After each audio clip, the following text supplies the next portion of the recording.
വളരെയധികം രാഷ്ട്രീയ കേരളം ഉറ്റുനോക്കുന്ന പോരാട്ടം നടക്കുന്ന ഒരു മേഖലയാണ് കോട്ടയം ജില്ലയിലെ പാല, പൂഞ്ഞാർ പോലുള്ള മേഖലകൾ. ഇത്തവണ ശക്തമായിട്ടുള്ള ത്രികോണ പോരാട്ടം നടക്കുന്നു.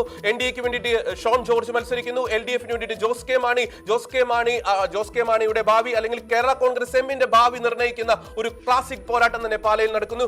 UDFന് വേണ്ടിയിട്ട് മാണി സി കാപ്പൻ അവിടെ മത്സരിക്കുന്നു. കഴിഞ്ഞ തവണത്തെ സിറ്റിംഗ് MLA തന്നെയാണ് മാണി സി കാപ്പൻ. അപ്പോൾ അവിടെ നിന്നുള്ള ഏറ്റവും പുതിയ വിവരങ്ങളുമായി എങ്ങനെയായിരിക്കും ഈ വോട്ടെണ്ണൽ പുരോഗമിക്കുമ്പോൾ നമ്മൾ പാലായിലെ ആ ഒരു കൗണ്ടിങ്ങിനെ നോക്കി കാണേണ്ടത് ഏറ്റവും പുതിയ വിവരങ്ങളുമായി സണ്ണി പീറ്റർ നമ്മോടൊപ്പം അവിടെ നിന്നും ചേരുന്നു, പാലായിൽ നിന്നും ചേരുന്നു. അവിടെ പാല കാർമൽ സ്കൂളിലാണ് വോട്ടെണ്ണൽ നടക്കുന്നത്. സണ്ണി പീറ്റർ, എങ്ങനെയാണ് നമുക്ക് പാലയിലെ കൗണ്ടിങ്ങിനെ, അത് ഏതൊക്കെ പഞ്ചായത്തുകൾ എണ്ണുമ്പോൾ എങ്ങനെയൊക്കെ നമുക്ക് അതിന്റെ ഒരു ട്രെൻഡ് പ്രതീക്ഷിക്കാൻ സാധിക്കും സണ്ണി?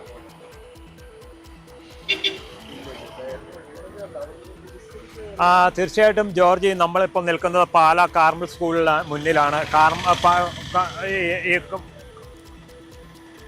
ഈ കാർമൽ സ്കൂളിൽ വെച്ചാണ് വോട്ടെണ്ണൽ നടക്കുക. ഇവിടെ കടുത്തുരുത്തി, പാല 2 നിയോജക മണ്ഡലങ്ങളുടെ വോട്ടെണ്ണലാണ് നടക്കുന്നത്.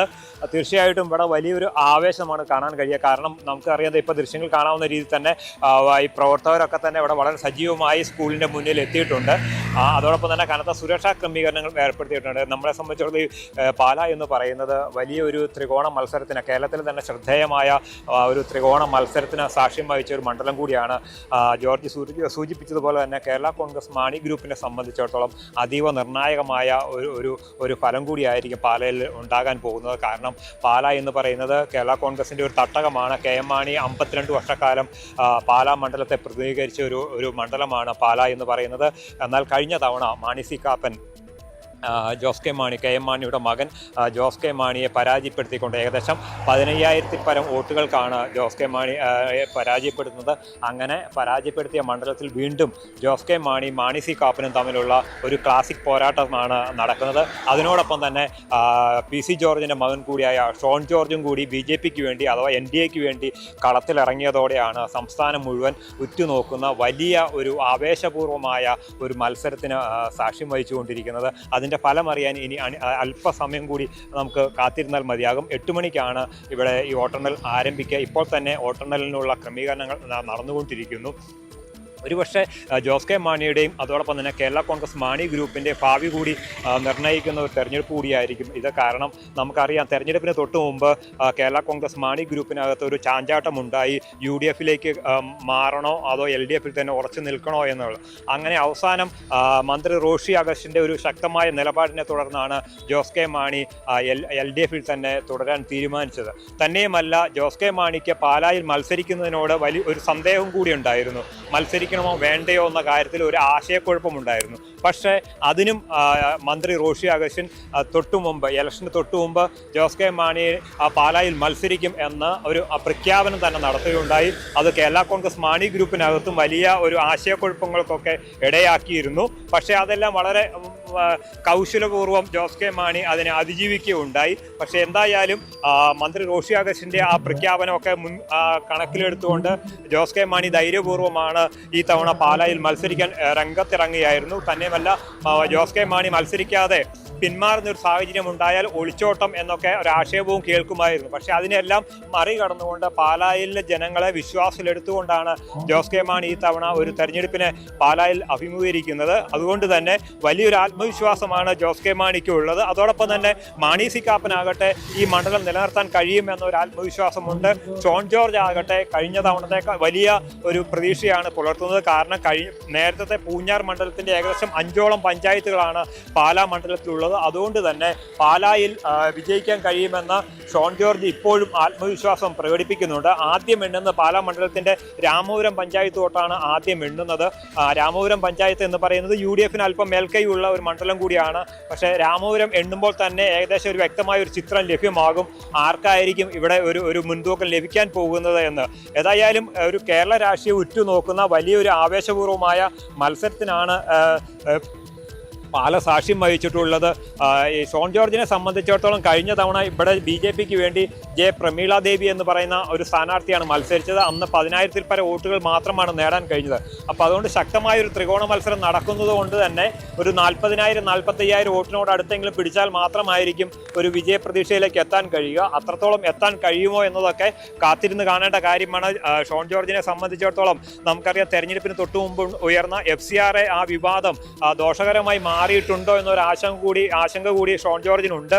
അപ്പോൾ ആ FCRA ക്രൈസ്തവ വിഭാഗത്തെ BJP-യിലേക്കും അതോടൊപ്പം തന്നെ NDA-യിലേക്കും അടുപ്പിക്കുന്നതിനൊക്കെയായി ഷോൺ ജോർജ് വലിയ ഇടപെടലൊക്കെയാണ് നടത്തിയിട്ടുള്ളത്. പ്രത്യേകിച്ച് മുനമ്പം പോലുള്ള വിഷയങ്ങളുടെ സമയത്തൊക്കെ വലിയ ഇടപെടൽ നടത്തിയത് ക്രൈസ്തവ ജനവിഭാഗത്തിൻ്റെ ഇടയിൽ വലിയൊരു അനുകൂല സ്വാധീനത്തിന് ഇടയാക്കിയിരുന്നു. പക്ഷേ ഈ FCRA നിയമത്തിനകത്തെ ഭേദഗതി കൊണ്ടുവരുമെന്നുള്ള കേന്ദ്ര സർക്കാരിൻ്റെ ഒരു നീക്കം ഈ ക്രൈസ്തവ ജനവിഭാഗത്തിനിടയിൽ, പ്രത്യേകിച്ച് പാല എന്ന് പറയുന്ന നമുക്കറിയാം ക്രൈസ്തവ ന്യൂനപക്ഷങ്ങൾക്കൊക്കെ വലിയ സ്വാധീനമുണ്ട്. അപ്പോൾ സ്വാഭാവികമായും സഭാംഗങ്ങൾക്കിടയിലും ക്രൈസ്തവ വിശ്വാസികൾക്കിടയിലും ഒക്കെ തന്നെ ഈ FCRA നിയമത്തിനെതിരെ വലിയൊരു പ്രതിഷേധം ഉയർന്നിരുന്നു.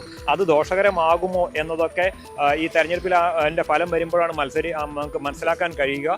ഏതായാലും അതോടൊപ്പം തന്നെ പാലായോട് തൊട്ട് ചേർന്ന് കിടക്കുന്ന പൂഞ്ഞാർ മണ്ഡലവും വലിയൊരു ആവേശത്തിനാണ് ഈ തവണ സാക്ഷ്യം വഹിക്കുന്നത്. ഒന്ന് കാരണം അവിടെ LDF-ന് വേണ്ടി സെബാസ്റ്റ്യൻ കൊളത്തുങ്കിൽ മത്സരിക്കുന്നു. അതോടൊപ്പം തന്നെ PC ജോർജും കളത്തിലിറങ്ങിയിട്ടുണ്ട്. വളരെ വ്യക്തമാണ്. അവിടെ നിന്നുള്ള പാലായിൽ നിന്നുള്ള അപ്ഡേഷൻസ് കൃത്യമായിട്ട് തന്നെ അതിന്റെ കൃത്യം ആവേശത്തോടു കൂടി തന്നെ, കാരണം രാഷ്ട്രീയ കേരളം ഉറ്റുനോക്കുന്ന ഒരു ഏരിയ കൂടിയാണ് പാല, പൂഞ്ഞാർ പോലുള്ള മേഖല. സ്റ്റഡി റിപ്പോർട്ട് ചെയ്തതുപോലെ വളരെ കൃത്യമായിട്ടുള്ള റിപ്പോർട്ടിംഗ് ആണ്. നമുക്ക് പാലയിലേക്ക് ഒരിക്കൽ കൂടി ഒന്ന് വന്നു കഴിയുമ്പോൾ റോജി, നമുക്ക് പാല, കാരണം പ്രത്യേകിച്ച് മധ്യ കേരളം, മധ്യ തിരുവിതാംകൂർ, പ്രത്യേകിച്ച് ക്രൈസ്തവർക്ക് ഏറ്റവും കൂടുതൽ സ്വാധീനമുള്ള ഒരു മേഖലയാണ് പാല എന്ന് പറയുന്നത്. അപ്പോൾ അതിനാൽ തന്നെ പാല കുറച്ചുകൂടി നമ്മൾ ഈ സണ്ണി പറഞ്ഞതിനോട് കൂട്ടിച്ചേർത്ത് കുറച്ചുകൂടി കാര്യങ്ങൾ ഒന്ന് സൂചിപ്പിക്കേണ്ടിയിരിക്കുന്നു. നമുക്കറിയാം, സണ്ണി പറഞ്ഞൊരു കാര്യമുണ്ട്. ആദ്യ റൗണ്ടുകൾ എണ്ണുന്നത് ഏകദേശം ആദ്യത്തെ 2 റൗണ്ടുകൾ പൂർണ്ണമായും രാമപുരം പഞ്ചായത്താണ്. ഈ പാലാ മണ്ഡലത്തിൽ ഏറ്റവും കൂടുതൽ വോട്ടുകൾ പോൾ ചെയ്യപ്പെട്ടത് ഈ രാമപുരം പഞ്ചായത്താണ്. കോൺഗ്രസിന്റെ ഒരു സ്ട്രോങ് ഹോൾഡ് തന്നെയാണ് ഈ രാമപുരം പഞ്ചായത്തിലെ ആദ്യത്തെ 3-4 ബൂത്തുകൾ. അത് LDF-ന്റെ ഒരു സ്ട്രോങ് ഹോൾഡ് തന്നെയാണ്. അതിനുശേഷം ഒരു കോൺഗ്രസിന്റെ വലിയ രീതിയിലുള്ള ഒരു മേധാവിത്വം അവിടെ നമുക്ക് കാണാൻ സാധിക്കും, പ്രത്യേകിച്ച് UDF-ന്റെ ഒരു മേധാവിത്വം. ഈ ആദ്യത്തെ ഒരു 3 റൗണ്ടുകൾ, അതായത് ആദ്യത്തെ 3 റൗണ്ടുകൾ എന്ന് പറയുന്നത് രാമപുരം പഞ്ചായത്ത് പൂർണ്ണമായിട്ടും കടനാട് പഞ്ചായത്തിന്റെ ചില ഭാഗങ്ങളും, അവിടെ UDF-ന് ഒരു 1000+ ലീഡ് ലഭിക്കുകയാണെങ്കിൽ മാണി സി കാപ്പന് കാര്യങ്ങൾ അനുകൂലമാണ്. അതേസമയം തന്നെ അവിടെ മാണി സി കാപ്പന്റെ ലീഡ് ഒരു 500-ലേക്ക് വരുന്നു. തൊട്ടു പിന്നിൽ തന്നെ ജോസ് കെ മാണി, അതിന്റെ തൊട്ടു പിന്നിൽ തന്നെ വലിയൊരു ഡിഫറൻസ് ഇല്ലാതെ ഷോൺ ജോർജ് നിൽക്കുകയാണെങ്കിൽ അവിടെ ശക്തമായിട്ടുള്ള ത്രികോണ പോരാട്ടത്തിന്റെ നടക്കുന്നു. 1000+ വോട്ട് കിട്ടി കഴിയുകയാണെങ്കിൽ സേഫാണ്, UDF സേഫാണ്. അല്ല, ഒരു പക്ഷേ ഈ 1000 ഇല്ല, ഒരു 800 ആണെങ്കിൽ പോലും കാര്യങ്ങൾ കൈവിട്ടു പോകും. പക്ഷേ തൊട്ടുപിറകെ ഷോൺ ജോർജ് ഉണ്ടെങ്കിൽ ഷോൺ ജോർജ് പ്രതീക്ഷയാണ്. ബാക്കി ഇനി എണ്ണാൻ പോകുന്ന മണ്ഡലങ്ങളിലെല്ലാം NDA മുന്നേറ്റം പ്രതീക്ഷിക്കുന്നുണ്ട്.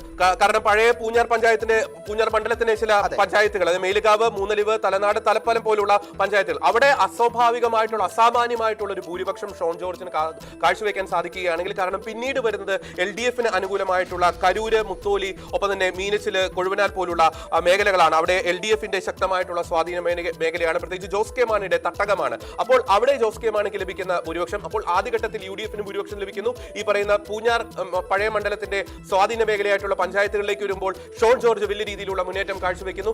അതിനുശേഷം LDF Jose K Mani lead തിരിച്ചു പിടിക്കുന്നു. പിന്നീട് നമുക്കറിയാം എലിക്കുളം പഞ്ചായത്ത്, ഏറ്റവും ലാസ്റ്റ് എണ്ണുന്ന എലിക്കുളം പഞ്ചായത്ത് എന്ന് പറയുന്നത് UDF-ന് അനുകൂലമാണ്. അപ്പോൾ ഈ ഏകദേശം ഒരു 4, 5, 6, 7, 8 റൗണ്ടുകൾ അവിടെ ഷോൺ ജോർജ് പിടിക്കുന്ന വോട്ടുകൾ, ആ മേഖലയിൽ അദ്ദേഹത്തിന് ലഭിക്കുന്ന വോട്ടുകൾ, അത് അതീവ നിർണായകം തന്നെയായിരിക്കും. അവിടെ ഷോൺ ജോർജ് പിന്നോക്കം പോവുകയാണെങ്കിൽ, 3ാം സ്ഥാനത്തേക്ക് പോവുകയാണെങ്കിൽ മത്സരം UDF versus LDF. Shone George എത്ര വോട്ട് പിടിക്കുന്നോ അത് വിജയത്തെ സ്വാധീനിക്കും.